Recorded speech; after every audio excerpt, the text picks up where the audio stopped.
জাতীয় সংসদ নির্বাচন ও গণভোট একই দিনে অনুষ্ঠিত হবে। 4টি বিষয়ের উপর হবে গণভোট, যেখানে একটি মাত্র প্রশ্নে হ্যাঁ অথবা না ভোট দিয়ে মতামত জানাবেন জনগণ।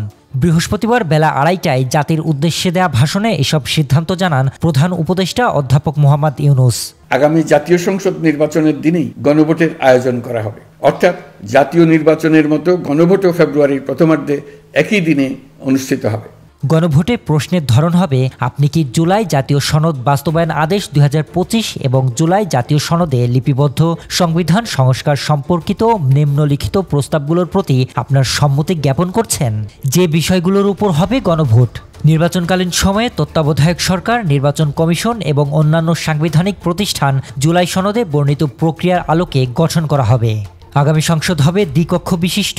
জাতীয় সংসদ নির্বাচনের দলগুলোর প্রাপ্ত ভোটের অনুপাতে 100 জন সদস্য বিশিষ্ট একটি উচ্চকক্ষ গঠিত হবে এবং সংবিধান সংশোধন করতে হলে উচ্চকক্ষের সংখ্যাগরিষ্ঠ সদস্যের অনুমোদন দরকার হবে। সংসদে নারীর প্রতিনিধিত্ব বৃদ্ধি, বিরোধী দল থেকে ডেপুটি স্পিকার এবং সংসদীয় কমিটির সভাপতি নির্বাচন, প্রধানমন্ত্রীর মেয়াদ সীমিতকরণ, রাষ্ট্রপতির ক্ষমতা বৃদ্ধি, মৌলিক অধিকার সম্প্রসারণ, বিচার বিভাগের স্বাধীনতা ও স্থানীয় সরকার সহ বিভিন্ন বিষয়ে যে 30টি প্রস্তাবে জুলাই জাতীয় সনদে রাজনৈতিক দলগুলোর ঐক্যমত্য রয়েছে, সেগুলো বাস্তবায়নে আগামী নির্বাচনে বিজয়ী দলগুলো বাধ্য থাকবে। অধ্যাপক ইউনূস আরও জানান, গণভোটের সংখ্যাগরিষ্ঠ ভোট হ্যাঁ সূচক হলে আগামী সংসদ নির্বাচনে নির্বাচিত প্রতিনিধি নিয়ে একটি সংবিধান সংস্কার পরিষদ গঠিত হবে। এই প্রতিনিধিরা একই সঙ্গে জাতীয় সংসদ সদস্য হিসেবে দায়িত্ব পালন করবেন। পরিষদ তার প্রথম অধিবেশন শুরুর তারিখ হতে 180 কার্যদিবসের মধ্যে সংবিধান সংস্কার করবে। সংবিধান সংস্কার সম্পন্ন হওয়ার পর 30 কার্যদিবসের মধ্যে সংসদ নির্বাচনে প্রাপ্ত ভোটের সংখ্যানুপাতে উচ্চকক্ষ গঠন করা হবে। এর মেয়াদ হবে নিম্নকক্ষের শেষ কার্যদিবস পর্যন্ত। তবে প্রধান উপদেষ্টার ভাষণে গৃহীত সিদ্ধান্ত নিয়ে দেশের রাজনৈতিক অঙ্গনে শুরু হয়েছে তীব্র প্রতিক্রিয়া। বিএনপির কেন্দ্রীয় নেতা সালাউদ্দিন আহমেদ জানিয়েছেন, প্রধান উপদেষ্টা মূল দলিল থেকে বহু দূরে সরে গেছেন।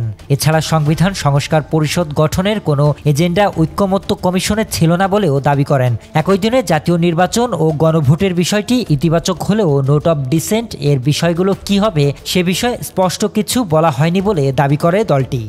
যদি কোনো রকমের একটা জাতীয় ঐক্যমত্য হতো, এই যে আমরা একটা গণপরিষদ বা সংবিধান সংস্কার পরিষদ গঠন করব, তখন সেই লক্ষ্যে নির্বাচন অনুষ্ঠানের জন্য সংবিধান পরিবর্তন হতে হবে, নির্বাচন কমিশনকে এখতিয়ার দিতে হবে, তারপরে হতে হবে।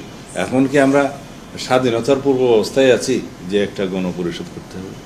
বাংলাদেশকে নতুন করে একটা রাষ্ট্র হলো, রাষ্ট্র তো পুরাতন, এখানে আমাদের একটা সংবিধান আছে। তো সুতরাং যে সমস্ত আইডিয়াসগুলো এখানে আরোপ করা হচ্ছে, এগুলো সবগুলো সাংঘর্ষিক। এদিকে জামায়াত গণভোট ইস্যুতে তাদের সিদ্ধান্তে অনড় রয়েছে।